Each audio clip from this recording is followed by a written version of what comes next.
Olá, a partir de agora você ouve o 11 em Ponto, podcast diário de notícias do site 011 News. Eu sou Rosi Rocha e apresento a você um resumo dos principais assuntos que são destaques no Brasil e no mundo. Hoje é quinta-feira, 29 de fevereiro, ano bissexto, hein? Vamos aos destaques? Fernando Haddad quer união internacional para taxar super ricos. Bolsonaro fala sobre processo de baleia antes de ser internado em São Paulo. Governo do Canadá propõe prisão perpétua por discurso de ódio online. 011 News. Informar para formar opinião. O ministro da Fazenda, Fernando Haddad, propôs nesta quarta-feira que os países de todo o mundo se unam para taxar as grandes fortunas. Abre aspas. Precisamos fazer com que os bilionários do mundo paguem a sua justa contribuição em impostos, além de buscar avançar as negociações em andamento na OCDE, Organização para a Cooperação e Desenvolvimento Econômico, e ONU, Organização das Nações Unidas. Acreditamos que uma tributação mínima global sobre a riqueza poderá constituir um terceiro pilar da cooperação tributária internacional, fecha aspas, defendeu. Haddad disse isso na primeira reunião de ministros de finanças e presidentes de bancos centrais da trilha de finanças do G20. Vale ressaltar que a proposta de Haddad não tem o apoio do Congresso Nacional. Diplomatas e negociadores da Europa citam que a desaceleração econômica nas regiões e o impacto da guerra na Ucrânia e faixa de Gaza são considerados mais importantes. Entre os países presentes, apenas a França demonstra simpatia pela declaração. Sem o apoio de outros estados, restou ao Brasil solicitar o apoio da pauta de desigualdades. É claro que há uma preocupação com a desigualdade no mundo, mas isso se combate com mais empregos e oportunidades para a população.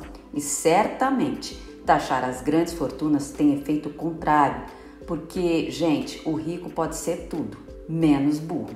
E muitas dessas fortunas já estão em paraísos fiscais, nem estão mais no Brasil. Países que fizeram isso tiveram como resultado a fuga de grandes empresas para outros países. Para o cidadão que não entende como funciona a economia e o sistema tributário, é uma ideia maravilhosa, encantadora. É uma tese do socialismo, no sentido de tirar o dinheiro dos ricos para entregar aos pobres. Um tipo assim, Robin Hood. No fim das contas, isso se traduz, na verdade, em perda de arrecadação para o país. E o tiro sai pela culatra, porque quem tem dinheiro vai embora. E é por isso que essa ideia brilhante sempre fracassa em vários países que tentaram. Na verdade, é uma proposta populista do governo do PT.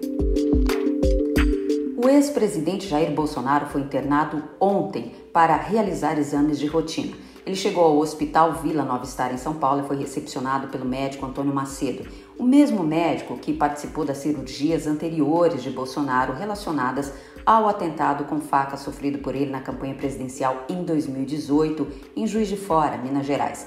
O advogado de Bolsonaro, Fábio Van Garten, publicou em sua rede social que ele foi internado para a realização de exames laboratoriais e de imagem e que as equipes responsáveis constataram que as condições clínicas e cirúrgicas estão estáveis e sem necessidade de intervenção no momento. No último dia 23, Bolsonaro tinha passado pelo mesmo hospital para fazer os exames preparativos para cirurgias. O ex-presidente teve alta no mesmo dia e, segundo o boletim médico, ele está clinicamente estável e não há registro de intercorrências com o procedimento. A equipe médica ainda disse que Bolsonaro não precisará passar por nova cirurgia. Em nota, Van Garten afirmou que o ex-presidente fará uma reavaliação em maio. Mas, antes de dar entrada no hospital, Bolsonaro falou à imprensa sobre o processo de importunação da baleia. Abre aspas. Ninguém consegue entender eu estar respondendo um processo na Polícia Federal sobre importunação de baleia. Fecha aspas. Bolsonaro continuou. Abre aspas. Eu sei que a legislação existe e tem que ser cumprida, mas não se enquadra nisso que acontece comigo. Assumi que estava ali a 20, 30 metros da baleia e o processo vai andando. Não a molestei de forma alguma, deixo bem claro, fecha aspas, afirmou o ex-presidente. E vale lembrar que o Ministério Público Federal abriu o processo de investigação em novembro do ano passado.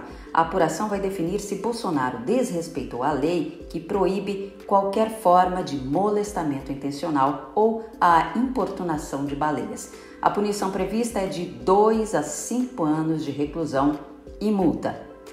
Parece piada, né? Uma história dessa, mas realmente o Brasil não é para amadores.